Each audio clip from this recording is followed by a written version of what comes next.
hawlo ku saabsan samafalka aanu qaabilsanahay oo ah hay'adda agoomaha ama kaamka weyne agoomaha ee ku yaala halaya ama ninba sida u yaqaano wadada berbera tagta marka ka la dhaafo cidaaleela cidii berbera ku socota ama aagaga si martaaba way aragtaa walaba kaamo waaweyn mid waxa la bilaabay 2002 alifkii oo madaxweynaha jamhuuriyadda Soomaaliland Axmed Maxamed Maxamuud Siilaayo u dhagax dhigeedii lahaa midna waxa uu imika dhamaystirmay 2015 kan aynu ku jirno November 7deedii oo isla madaxweynuhu u dhagax dhigeena lahaa furitaankiina uu lahaa labadaba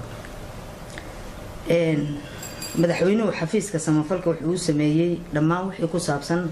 hawlaha samafalka danyarta agoomaha inta liidata iyo xukuumaddu inay isku xidhnaadaan taasina waxay ahayd ujeedada uu madaxweynuhu ka lahaa in uu jiro cid u qaabilsan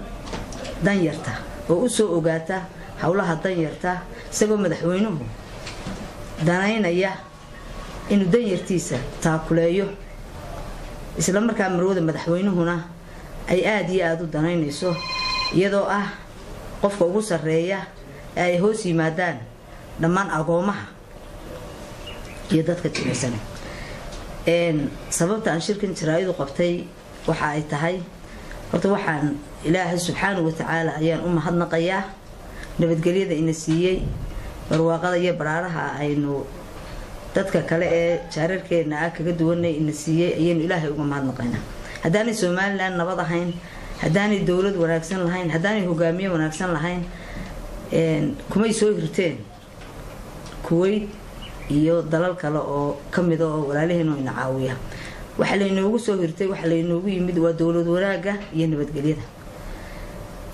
kaamka waxa loo sameeyay agoomaha caruurta agoomaha ah oo waliba agoon oo kaliya laguma daayay hay'adaasi waxay hoos timaada xafiiska samafalka waa hay'ad dawliya ma aha NGO ma aha hay'ad cid haysato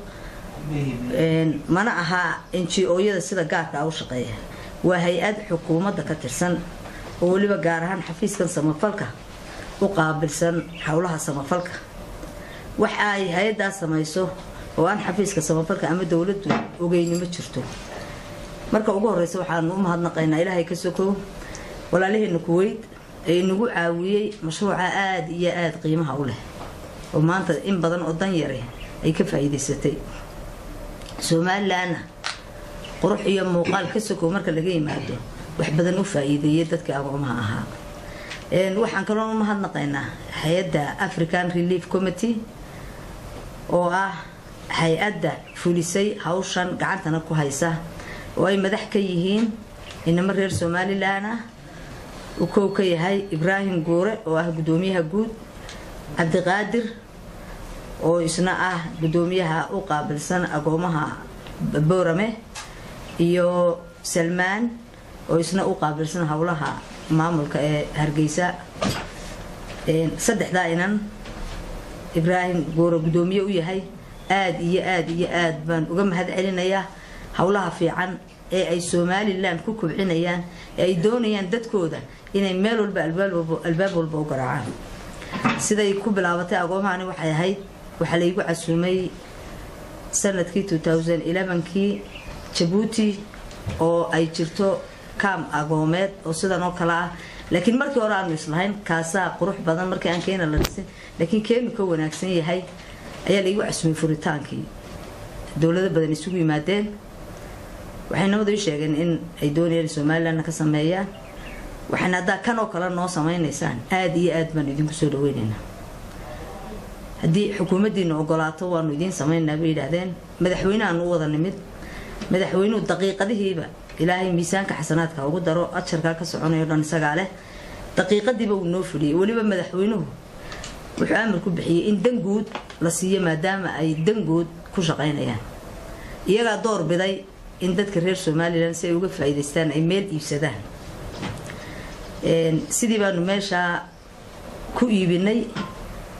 iyadoo saxiixii koobaad iyo hawshii koobaad xafiiska samafalka uu la fulinayay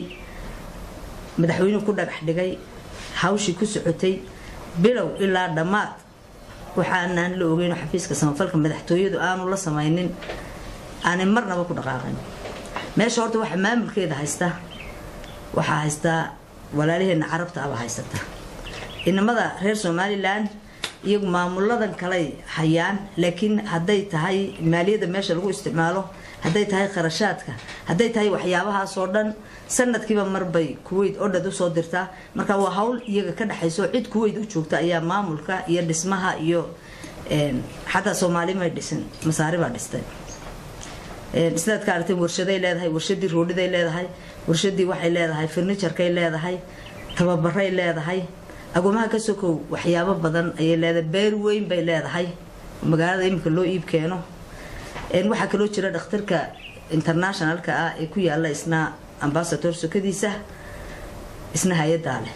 waxa loogu talagalay wixii ka soo baxa in agoonta lagu daryeelo dhammaan hawlahaas oo dhan 365 agoon ah ayaa ku jirta oo ka faa'iideysata marka laga saaro hablaha oo imika la furay oo iyaguna ay galayaan dhawaan hadii alla ka dhigo ardayda lagu hayaa waa boarding way seexdaan maalinta khamiista ah jimcaha ayay eheladooda u yimaadaan basas baa soo qaada basas baa celiya waxaan jecelahay dhammaan meediyaha inaan maalin meesha idinku casuumo qolqol aad u gashaan hawsha meesha ka socota aad aragtaa madaxweynuhu wuxuu fariitii u dambeysay November 7 ayuu furay meeshu sidaas ayay u tahay meel agoon lagu hayo Kuwaitna waxay ugu tala gashay in ay muddo hayso muddada kadibna ay isbixiso sida tan Djibouti-ba muddo loogu tala galay marka inagu waxaynu nahay dal aan la ictiraafin baynu nahay dal aan waxa soo dhan qaabili karin baynu nahay ilaahay ma keenay haday maanta inagu soo baxsato ay dhibaato hor la noqonayso marka hawsha ay inaga hayso agoonka kaliya $270 baa bishii ku baxday agoonka kaliya shaqaaluhu 300 ka badan shaqaalaha jooga marka la isku wada dardaro Somaliland faa'iido weyn bay u keentay shaqaalayn bay u keentay agoon la dayactiray u keentay qolalka agoomuhu seexdaan guriyaha mala dadka qaar baan ayaan helin hadaa iminka madbaxooda gasho cuntada noocan oolin ma jiro agoontaas sida loo hayo iyo hawsha meesha ka socota Ilaahay subhanahu wa ta'ala abaalka banaadamku ma guday xukuumaduna way og tahay abaalka Ilaahay bay ka heli doonaa waxa dhacday hadaba meesha caynkaas maanta muuqaal quruxeed leh ee dadku u dalxiis tagan marka laga yimaado agoomaha sida u dhisantay u samaysan tahay beerta weyn ku taala sida loo kobciyay iyo sida loo sameeyay iyo sida loo ilaaliyo iyo meesha nadaafadeeda iyo sida tay bilic u soo hoysay Somaliland marka sida hore uu sheegay agoomaha laga yimaado meeshaas waxay naga haysaa hawl aad u baaxad leh masaajid weyn bay leedahay oo caruurta quraanka lagu baro oo imika ay wada xaafidal quraan caruurtii noqdeen waxay leedahay meel ay caruurtu ku ciyaaraan caruurta sida loo hayo waxaan jecelahay meediyu maaha inuu arrimaha bulshada ka dhex baxo siyaasadda inta badan u badantii laakiin waxaan jecelahay inta tagtaan inaad soo aragtaan qolqol u gashaan bal ay idinku marka anagoo idin sheegin aad idin ka sheekaysaan mashruuca inta la eeg aanu malaynaya 25 milyan inay ku baxday Somaliland magaca iyo sharaftaba u soo hooyay dadkeenu had iyo jeeraale waa oral society waxa la yiri baa ku badan qofka banaadamka isagoon ogeyn waxan wax ku baxay iyo sidoo yahay iyo waxa loo wado ayaa dacaayad had iyo jeeraale laga fidiyaa horta meesha waxaan u sheegay ummadda reer Somaliland inaanay NGO ahayn sida dadka qaar u yaqaanaan oo moodeen inay tahay NGO meesha benefit laga helo maaha NGO waa hay'ad xukuumadda ka tirsan waa xukuumad ilaa xukuumadda Kuwait iyo xukuumadda Somaliland ayaa hawsha ka wada socota xafiiska samafalkuna xukuumaddu uu qaabilsan yahay marwada Somaliland waa qofka marka madaxweynaha laga yimaado gacanta ku haysta taakuleynteeda agoonta ilaalinteeda ogaanshaheeda ka warhaynteeda marwada koobaadna waa qofka madaxweynaha ku xigta ee hawsha sida baaxadda leh aan aad iyo aad madaxweynaha jamhuuriyadda Somaliland uga mahadnaqayo Mujaahid Axmed Maxamed Axmed Siraayo iyo marwada koobaad Aamina Sheekh Maxamed Jirde oo ah runtii qofka koobaad iyana aad iyo aad haday taakula tahay la garab taagan xafiiska samafalka wixii hawsha lagu dhisayo ee dibadda uga yimaada cashuur dhaaf baan u sameynaa waxaan aad iyo aad halkan uga mahadnaqayaa wasiirka maaliyadda Marwe Samsam Cabdi Aadan oo yara cashuur dhaaf waxa la waxay u baahdaan si degdeg ah ugu sameeyso marka aan u gudbino marka waxaan sheegayaa inamada reer Somaliland ee guura kow ka yahay in ay Somaliland baal dahab kaga jiraan ay ahayn aad uga xumahay laakiin waa waxyaabaha dhaliisha saxaafadda aan halkan uga gudbinayo aad soo deyseen dadkaasi waxa la wax ay ka cabanayaan ma jirto waxa jirta waliba si gaar ah markaan u sheego dadka jaarka ah halka waxa u badan aan xafiiska qofka gacanta ku haysaanahay koobaad qof kaliya ma shaqo geeynin meesha marka tagtaan wada wareysan doontaan cidda halka u badan ee shaqaalaha ka ah ee meesha joogta waa agagaarka xaafadda halaya eeriyada inta degan ayaa u badan xaqna way u leeyino dhariba nin xiga kala la faxay Soomaalidu tiraahdaa haday shaqaalaha hoose tahay iyo haday kuwa maamulada tahay wixii laga qayb gelin karo inamadana waan u sheegnay iyaguna way ku camal faleen waana nu sheegaynaa waayo dhaliila soo baxay aan jirin oo dusha inamada laga saaray waxaan soo saari doonaa liiska dadka halka ka shaqeeya si loo garto ciidan cabanaysa inay tahay cid ugu badan cid halka mudaharaadka ka dhigtay waa ciidaha ugu badan ee meesha ka shaqa hadii ciidun ka shaqeyso shaqaalaha ka shaqaaleey xaq bay u leeyihiin ummadda reer Somaliland wixii ay ka cabanayaan dal dimuqraadi ah inuu nahay madaxweyne wanaagsan bay leeyihiin in ay sheegaan laakiin waxa haboon xafiiska samafalka way og yihiin ilaa reer Somaliland way og tahay inay hay'adaas ku xiran tahay inay noo yimaadaan hadii ay ka cabanayaan Soomaalida meesha joogtiyo Carabtaba xaq bay u leeyihiin dadku way caban karaan malihin lama caban karo inay soo gudbiyaan oo inoo soo gudbiyaan oo inay yiraahdaan waxa iyo waxa jireeda wax ka qabtaan hadii aan markaa wax ka qaban kari weyn xaq bay u leeyihiin mudaharaadaan laakiin inta waliba la mudaharaaday mudaharaadkii oo socda loo diray Kuwait marka waxa la dadka caynka sameeyay xukuumaduna kagama harayso way marka adigoo halkan ku mudaharaaday aad hay'adii Kuwait u dirto macnaheedu wax weyn Soomaaliland nabadgelyo kama jirto markaad ka timaado ilmo lagu shaqaaleeyo iyo waxaad adigu dangaar ka doonayso laakiin Soomaaliland nabadgelyo kama jirto nin kale ee intuu mudaharaad kamarad ku duubay waanu haynaa cidii dirtayna waanu haynaa cidii ay u direen way noo soo direen Kuwaitna jawaabteedu waxay tahay haddii mashruuca inta la ka bixi kareynin daano anoo faraha kala baxo oo dadkiina sida leeyahay marka dhibaatada inta la dadka geysanaya ee agoomo masaakiina oo halka maalin walba hooyooyinku iyo ayeeyooyinku ay ducaynayaan cidii keentay iyo madaxweynaha Jamhuuriyadda Soomaaliland ba aad iyo aad baan uga xumahay dadka waxa sameeyay waxa kale oo aad uga xumahay runtii diintu waa meesha kaliya ee loo irkado waxa igu maqaala ah in masaajid kamida masaajidada Hargeysa waliba masaajid ku yaala Niyo Hargeysa lagaga hadlay arinta maalin mala Jimcaha runtii quraankeenu wuxuu sheegayaa hadii qof faasiq wax ku keeno waa inaad iska hubsataa ama qof si kale wuxuu wada haduu wax ku keeno waa inaad iska hubsataa waxaan filayaa culimadeenu inta ma moogana laakiin cidii halka ka hadashay si khaldan wax loogu sheegay waxaanu leenahay sida la idin sheegay way ka duwanta agoon ba meesha lagu hayaa waxa kale oo aan idaacada raadiyo Hargeysa ka dhageystay wadaad isna sakada ka hadlayay oo isna soo dhaxgaliyay waxaan leeyahay wadaadada runtii culimada afkay inuu ku dhacmo jeceli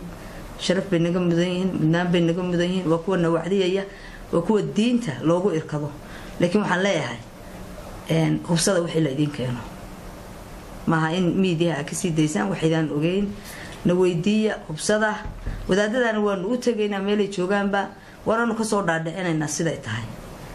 hadii marka iyagu gafka ay galeen iyaga umada ka raali gelin doona waayo waa war baxay waana anigu dhagayga ku dhageystay inta markaan ka imaado meesha marka agoomaha laga yimaado waa meel weyn caruurta agoomaha 5 jir 4 jir ilaa inta intermediate ayaa la qoraa waxa loogu talagalay meesha ilaa secondary marka gaabka inta la eg markuu banaanaaday maaha inamada reer Soomaaliland ee gooro iyo meekeen barnaamijka Kuwait ba barnaamijka keentay Kuwait waxay u keentay maadaama hadiye jeeraala mashruucaad aanay ku talagalin waligood inuu socdo daa'imo noqdo إن إسبحسان بانو دونينا أقلادن إسكا مران برايفت كدغا ما ماشي اقوم waa qayb ka duwan oo ka xiran si cidii doonaysa manhaj wanaagsan bay leeyihiin tacliin wanaagsan bay leeyihiin cidii doonaysa private ka inay iska bixiso waliba lacag ka jaban meelaha kale inay gashan karto dadku ardayda keenay ama tijaarada ama cid kale ha ahaadane waxa loogu talagalay in kastoonay wax ka taraysa ma ahayn waliba dadka jaarka ah si gaar ah ee imika hadlaya si gaar ah ayaa qiimeyn loogu sameeyo aad loogu hoos dhigo wax aan macna lahayn ayaa laga qaadaa waxa jira marka agoomaha laga yimaado dad badan oo dan yara oo ku hayaan meesha oo bilaash oo aan lacag laga qaadin marka inta imika ka qaylinayaan waxa weeyaan meeshii waxa laga dhigay baa mushtar meeshii tujaar baa ku shaqaysata meeshii agooma ma aha ayaa imika warka ku baxay warbaahinta u yahay waxaanu cadaynaynaa inaanay meeshaasi tujaarad ahayn inaanay meeshaasi ahayn meel NGO inaanay meeshaasi ahayn meel lagu shaqaysto iyo wax hadii la danaynay dadkeenu had iyo jeer alla meesha lacag bay ka eegaan inamada reer Soomaaliland xagxaganaysaan